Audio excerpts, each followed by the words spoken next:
जरा सोचिए, अगर आपकी पुश्तैनी जमीन को सरकार किसी प्रोजेक्ट के लिए अधिग्रहित कर ले, तो क्या आपको सरकार से नौकरी मिलनी चाहिए ही चाहिए क्या?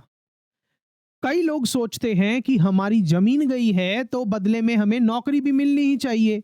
लेकिन सुप्रीम कोर्ट ने इसमें साफ-साफ कहा है कि ऐसा कोई अधिकार नहीं है कि आपकी अगर जमीन अधिकृत की जा रही है तो आपको सरकारी नौकरी भी मिलेगी ही। जी हां, भारत के सुप्रीम कोर्ट ने हाल ही में एक ऐतिहासिक फैसला सुनाते हुए ये कहा है कि भूमि अधिग्रहण अधिनियम जो 1894 का है, उसके तहत किसी भी व्यक्ति को अधिकृत जमीन के बदले नौकरी का कोई भी कानूनी अधिकार नहीं है।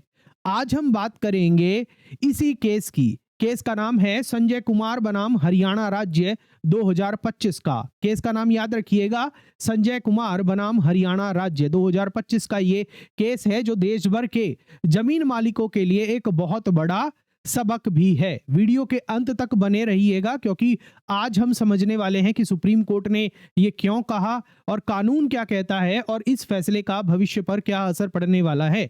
मेरा नाम आशीष जैन है और मैं संस्थापक हूं दून लॉ मेंटर का, जहां हम आपकी तैयारी करवाते हैं न्यायिक सेवा परीक्षाओं की और सहायक अभियोजन अधिकारी परीक्षाओं की। आगे बढ़ने से पहले वीडियो को लाइक कर दीजिएगा, सभी के साथ साझा कर दीजिएगा।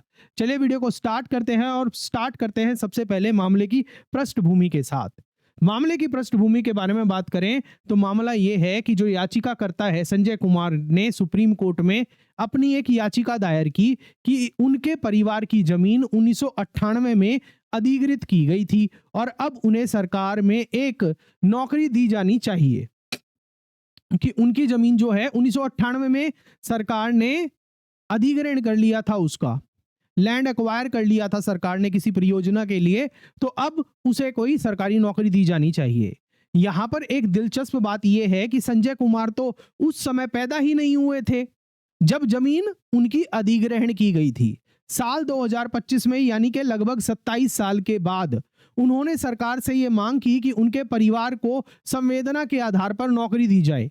उन्होंने दलील दी कि चूंकि उनकी पारिवारिक जमीन सरकार ने ले ली, इसलिए अब उन्हें सरकारी नौकरी का अधिकार मिलना चाहिए, ये याचिका लेके। और जिस समय उनकी भूमि अधिग्रहण की गई थी उस समय वो पैदा ही नहीं हुए थे। समझ रहे हैं? तो अब बात करते हैं सुप्रीम कोर्ट के फैसले की। सुप्रीम कोर्ट की 2 न्यायाधीशों की जो पीठ है उसने ये फैसला सुनाया है और इस पीठ के अंदर कौन कौन थे? जस्टिस पंकज मित्तल और जस्टिस प्रसन्ना भी वराले। जस्टिस पंकज मित्तल और जस्टिस प्रसन्ना भी वराले की बेंच ने यह फैसला सुनाया है, ने ये याचिका सख्ती से खारिज ही कर दी। फैसला क्या सुना? खारिज करते हुए आदेश सुना दिया है। कोर्ट ने कहा कि भूमि अधिग्रहण अधिनियम 1894 के तहत भूमि स्वामी या फिर उनके परिवार के को केवल मुआवजे का ही अधिकार है। जब भी किसी व्यक्ति की भूमि अधिग्रहण अधिनियम के तहत कोई भी जमीन एक्वायर की जाएगी तो इस कानून के तहत उन्हें सिर्फ मुआवजे का ही अधिकार है। अधिग्रहित जमीन के बदले सरकारी नौकरी देने का कोई भी प्रावधान नहीं है कानून के अंदर। यानी एक बार सरकार ने मुआवजा दे दिया तो उसका कर्तव्य वहीं समाप्त हो जाता है, सरकार की ड्यूटी वहीं पर खत्म हो जाती है।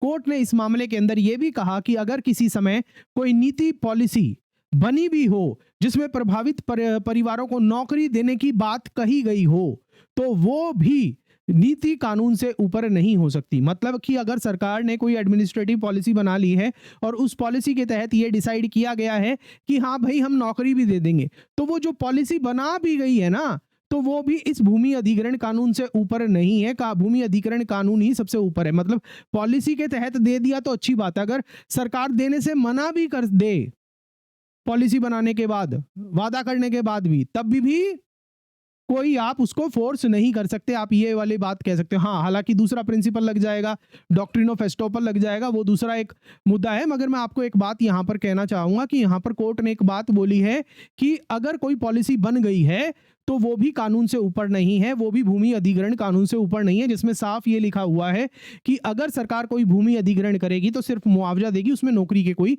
प्रावधान नहीं है। ये बात आप ध्यान रखिएगा। और जैसे ही सरकार ने मुआवजा दिया, सरकार की ड्यूटी खत्म हो जाती है। ये बात आप ध्यान रखिएगा। यानी कि अगर कोई प्रशासनिक नीति है कभी भी कानूनी प्रावधानों को ओवरराइड नहीं कर सकती, उनके ऊपर नहीं चल सकती। अब आगे बढ़ने से पहले मैं आपसे एक सवाल पूछना चाहता हूं कि आप बताइए, आपको क्या लगता है कि जिन परिवारों की जमीन सरकार ले लेती है उन्हें मुआवजे के साथ साथ नौकरी भी मिलनी चाहिए क्या? आपकी क्या राय है? अपनी राय कमेंट सेक्शन के अंदर बताइएगा। अब बात करते हैं कोर्ट की महत्वपूर्ण टिप्पणियों की और उसके साथ साथ कानूनी तर्कों की। सुप्रीम कोर्ट ने अपने फैसले में कुछ बेहद अहम बातें कही। सबसे पहले हम बात कर लेते हैं कानूनी ढांचे की, वैधानिक ढांचे की। भूमि अधिग्रहण अधिनियम जो 1894 का है वो केवल मुआवजा देने की बात कहता है, नौकरी देने का कोई अधिकार इसमें नहीं है। और दूसरा, देरी और समय सीमा के बारे में भी इसमें सुप्रीम कोर्ट ने कहा है। ये कहा है कि याचिकाकर्ता ने 1898 के अधिग्रहण के बाद 2025 में, यानी कि लगभग 27 साल के बाद दावा किया है, जो न सिर्फ देरी थे था बल्कि कानूनन अस्वीकार्य भी है, क्योंकि कानून ये कहता है कि ऐसे मामलों में लैंड के मैटर्स के अंदर जो आपका लिमिटेशन पीरियड है उस सीमा से ये कहीं ज्यादा है। तो ये बात आप ध्यान रखिएगा। देरी से तो था ही, बल्कि कानूनन भी ये अस्वीकार्य है। और तीसरी बात नीति बनाम कानून की कर लेते हैं, जहां पर कोर्ट ने यह दोहराया कि कोई भी नीति यानी कि पॉलिसी तब तक मान्य नहीं हो सकती जब तक वो कानूनी प्रावधानों के अनुसार न हो। मतलब जो लैंड एक्विजिशन एक्ट कहता है उसके प्रावधानों के अनुसार ही कोई भी एडमिनिस्ट्रेटिव पॉलिसी हो सकती है। कोई भी एडमिनिस्ट्रेटिव पॉलिसी है उसको कंप्लाई करना पड़ेगा भूमि अधिग्रहण प्रावधानों के अनुसार। इसलिए अदालत ने यहां पर यह माना कि निचली अदालतों और प्राधिकरणों ने सही तरीके से याचिका खारिज की थी। नतीजा क्या हुआ? सुप्रीम कोर्ट ने याचिका को खारिज कर दिया। अब इस पूरे मसले के कानूनी विश्लेषण को समझते हैं। कानूनी विश्लेषण का जो यहां पर मुख्य सिद्धांत पनप कर आया है, जो सामने आया है, वो ये है कि जो मौलिक सिद्धांत यहां पर ये फैसला दोहरा रहा है वो ये है कि कानूनी अधिकार यानी कि जो स्टैट्यूटरी राइट है केवल कानून से उत्पन्न होते हैं, वो संवेदना से नहीं होते, एडमिनिस्ट्रेटिव पॉलिसी से नहीं होते। अगर कोई अधिनियम किसी अधिकार की बात नहीं करता तो प्रशासन या फिर अदालतें भी उस अधिकार को नहीं बना सकती। यहां पर ध्यान दीजिएगा, सुप्रीम कोर्ट ने क्या बोला है कि अगर कोई कानून, कोई अधिनियम किसी अधिकार की बात नहीं करता है तो प्रशासन भी या फिर अदालतें भी उस कानून को नहीं बना सकती है। यह फैसला उन तमाम मामलों को रोकता है जहां दशकों बाद लोग अधिग्रहित जमीन के बदले नई मांगे करने आ जाते हैं। इससे देश भर में भूमि अधिग्रहण के मामलों में स्पष्टता और जो कानूनी स्थिति है वो और स्पष्ट होती है।